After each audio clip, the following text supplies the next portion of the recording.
ಅದು ಏನೋ ರೂಟೀನ್ ಅವರಿಗೆ ಈ ಥರ ಬಹುಶಃ ಕರೆಗಳು ಬರ್ತಾ ಇರ್ತವೆ ಅಂತ ಕಾಣಿಸುತ್ತೆ. ಅದು ಏನು ಕೆಲವರು ಸುಮ್ಮನೆ ತಮಗೆ ಗೊತ್ತಿರೋ ಹಾಗೆ ಆ, ಆ, ಏನು ವಾಸ್ತವ ಇಲ್ಲದೆ ಅನಾಧಾರವಾದಂತಹ ಕರೆ ಬಂದಿತ್ತು ಅಂತ ಕಾಣುತ್ತೆ. ನಮಗೇನು ಆ ಥರ ಇಲ್ಲ. ಅವ್ರೇನೋ ಒಂದು ರೂಟೀನ್ ಚೆಕಪ್ ಮಾಡಿದ್ರು. ಬಹುಶಃ ಆ, ಏನು ಅದರಲ್ಲಿ ಸತ್ಯ ಇಲ್ಲ, ಏನು ಆತಂಕನೂ ಇಲ್ಲ. ಆ ರೀತಿ ಯಾವುದೂ ಯಾರು ಕೂಡ ಆತಂಕ ಪಡಬೇಕಾದಂಥ ಪರಿಸ್ಥಿತಿ. ನನಗೆ ಮೀಟಿಂಗಿಗೆ ವಿಳಂಬ ಆಯಿತು ಬಿಟ್ಟರೆ ಬೇರೆ ಏನೂ ತೊಂದರೆ ಇಲ್ಲ. ನಾವು ಮೀಟಿಂಗ್ 10:30ಗೆ ಶುರು ಆಗಬೇಕಾಗಿತ್ತು. ಒಂದು ಅರ್ಧ ಗಂಟೆ ಅಲ್ಲೇ ಹೋಲ್ಡ್ ಮಾಡಿದರು ನಮಗೆ. ಒಂದು ಮುಕ್ಕಾಲು ಗಂಟೆ ಅಲ್ಲೇ ಹೋಲ್ಡ್ ಮಾಡಿದರು ಅಷ್ಟೇ. ಅದು ನಾವು ಸೆಕ್ಯೂರಿಟಿಯವ್ರ ಜೊತೆಗೆ ಇಲ್ಲ ಇರಲಿಲ್ಲ. ಸೆಕ್ಯೂರಿಟಿಯವ್ರ ಜೊತೆಗೆ ಕೋಆಪ್ರೇಟ್ ಮಾಡಬೇಕಾಗಿರೋದು ನಮ್ಮ ಕರ್ತವ್ಯ. ಅದು ಎಲ್ಲರೂ ಕೋಆಪ್ರೇಟ್ ಮಾಡಿದರು. ನಮ್ಮ ಮೀಟಿಂಗಿಗೆ ವಿಳಂಬ ಆಯಿತು ಅನ್ನೋದು ಬಿಟ್ಟರೆ ಬೇರೆ ಯಾವುದೂ ತೊಂದರೆ ಇಲ್ಲ ಅಷ್ಟೇ. ಏನಿಲ್ಲ, ಅದು ಏನೋ ರೂಟೀನ್ ಅವರಿಗೆ ಈ ಥರ ಬಹುಶಃ ಕರೆಗಳು ಬರ್ತಾ ಇರ್ತವೆ ಅಂತ ಕಾಣಿಸುತ್ತೆ. ಅದು ಏನು ಕೆಲವರು ಸುಮ್ಮನೆ ತಮಗೆ ಗೊತ್ತಿರೋ ಹಾಗೆ ಏನು ವಾಸ್ತವ ಇಲ್ಲದೆ ಅನಾಧಾರವಾದಂತಹ ಕರೆ ಬಂದಿತ್ತು ಅಂತ ಕಾಣುತ್ತೆ. ನಮಗೇನು ಆ ಥರ ಇಲ್ಲ. ಅವ್ರೇನೋ ಒಂದು ರೂಟೀನ್ ಚೆಕಪ್ ಮಾಡಿದ್ರು.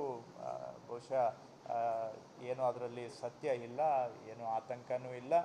ಆ ರೀತಿ ಯಾವುದೂ ಯಾರು ಕೂಡ ಆತಂಕ ಪಡಬೇಕಾದಂಥ ಪರಿಸ್ಥಿತಿ. ನನಗೆ ಮೀಟಿಂಗಿಗೆ ವಿಳಂಬ ಆಯಿತು ಬಿಟ್ಟರೆ ಬೇರೆ ಏನೂ ತೊಂದರೆ ಇಲ್ಲ. ನಾವು ಮೀಟಿಂಗ್ 10:30ಗೆ ಶುರು ಆಗಬೇಕಾಗಿತ್ತು. ಒಂದು ಅರ್ಧ ಗಂಟೆ ಅಲ್ಲೇ ಹೋಲ್ಡ್ ಮಾಡಿದರು ನಮಗೆ. ಒಂದು ಮುಕ್ಕಾಲು ಗಂಟೆ ಅಲ್ಲೇ ಹೋಲ್ಡ್ ಮಾಡಿದರು ಅಷ್ಟೇ. ಅದು ನಾವು ಸೆಕ್ಯೂರಿಟಿಯವ್ರ ಜೊತೆಗೆ ಇಲ್ಲ ಇರಲಿಲ್ಲ. ಸೆಕ್ಯೂರಿಟಿಯವ್ರ ಜೊತೆಗೆ ಕೋಆಪ್ರೇಟ್ ಮಾಡಬೇಕಾಗಿರೋದು ನಮ್ಮ ಕರ್ತವ್ಯ. ಅದು ಎಲ್ಲರೂ ಕೋಆಪ್ರೇಟ್ ಮಾಡಿದರು. ನಮ್ಮ ಮೀಟಿಂಗಿಗೆ ವಿಳಂಬ ಆಯಿತು ಅನ್ನೋದು ಬಿಟ್ಟರೆ ಬೇರೆ ಯಾವುದೂ ತೊಂದರೆ ಇಲ್ಲ ಅಷ್ಟೇ. ಎಲ್ಲಾದರೂ ಆ ರೀತಿ ಗಣಿಗಾರಿಕೆ ನಡೀತಾ ಇದ್ದರೆ ಖಂಡಿತವಾಗಿ ನಾವು ಮುಖ್ಯವಾಗಿ ನಮಗೆ ಮೈನಿಂಗ್ ಡಿಪಾರ್ಟ್ಮೆಂಟ್ನವರು ಅದನ್ನು ಗುರುತಿಸಿ ನಮಗೆ ಮಾಹಿತಿಯನ್ನು ಕೊಡಬೇಕು. ಕೊಟ್ಟಾಗ ಖಂಡಿತವಾಗಿ ಅದರ ಮೇಲೆ ಕ್ರಮ ತೆಗೆದುಕೊಳ್ಬೋದು. ನಮ್ಮ ಅಧಿಕಾರಿಗಳು ಗಮನಿಸಬೇಕು. ಆದರೆ ಮೈನಿಂಗು ಆ್ಯಕ್ಟಿವಿಟೀಸ್ನ ಸ್ವಲ್ಪ ಮೈನಿಂಗ್ ಡಿಪಾರ್ಟ್ಮೆಂಟ್ನವರು ಗಮನಿಸಬೇಕು. ನಾನು ಇವತ್ತು ಅಧಿಕಾರಿಗಳಿಗೆ ಅದನ್ನು ಸೂಚನೆ ಕೊಡ್ತೇನೆ. ಆ ರೀತಿ ಎಲ್ಲಾದರೂ ಇದ್ದರೆ ಸ್ವಲ್ಪ ಅದರ ಕಡೆಗೆ ಗಮನ ಕೊಡಬೇಕು ಹೆಚ್ಚಾಗಿ ಅಂತ ಚೆಕ್ ಮಾಡ್ತೇನೆ. ಇವತ್ತು ರಿವ್ಯೂ ಮಾಡ್ತೇವೆ. ಆ ಪಾಯಿಂಟನ್ನು ಕೂಡ ನನಗೆ ಅಷ್ಟು ಐಡಿಯಾ ಇಲ್ಲ, ರಿವ್ಯೂ ಮಾಡ್ತೇನೆ. ಸರ್, ನಮ್ಮಲ್ಲಿ ತೊಗರಿ ಮೇನ್ ಕ್ರಾಪ್ಸ್ ಸ್ವಲ್ಪ ಅತಿವೃಷ್ಟಿ ಮಳೆ ಜಾಸ್ತಿ ವರ್ಷ ಹೌದು. ಇದನ್ನು ತಡಿಬೇಕಂತ ಮೊನ್ನೆ ಉಸ್ತುವಾರಿ ಸಚಿವರು ಬಸ್ಸಿಗೆ ಹಾವಳಿ ಮಾಡಬೇಕು. ಹೌದು. ಬಟ್ ಏನಂದ್ರೆ ರೈತರಿಗೆ ಅವರಿಗೆ ನೆರವು ಕೊಡ್ತಾರ ಇಲಾಖೆಯಿಂದ ಏನು ಅಂತ ಬಸ್ಸಿಗೆ ಸ್ವಲ್ಪ ಅಗ್ರಿಕಲ್ಚರ್ ಡಿಪಾರ್ಟ್ಮೆಂಟಿಗೆ ಕೇಳಬೇಕು. ಡಿಸ್ಟ್ರಿಕ್ಟ್ ಮಿನಿಸ್ಟ್ರು ಏನು ಮಾತಾಡಿದ್ದಾರೆ ನನಗೆ ಅದು ಅಷ್ಟು ನಾಲೆಡ್ಜ್ ಇಲ್ಲ. ಬಟ್ ಅಗ್ರಿಕಲ್ಚರ್ ಡಿಪಾರ್ಟ್ಮೆಂಟ್ ಜೊತೆ ಕಾಂಬಿನೇಷನ್ ಮಾಡಿ ಮತ್ತು ನರೇಗಾದಲ್ಲಿ ಈ ಬಸಿಗಾಲುವೆ ಮತ್ತು ಬದುಗಳು ಮಾಡಿ ಕಾಲುವೆ ಮಾಡೋದಕ್ಕೆ ಅವಕಾಶ ಸಾಕಷ್ಟು ಇದೆ.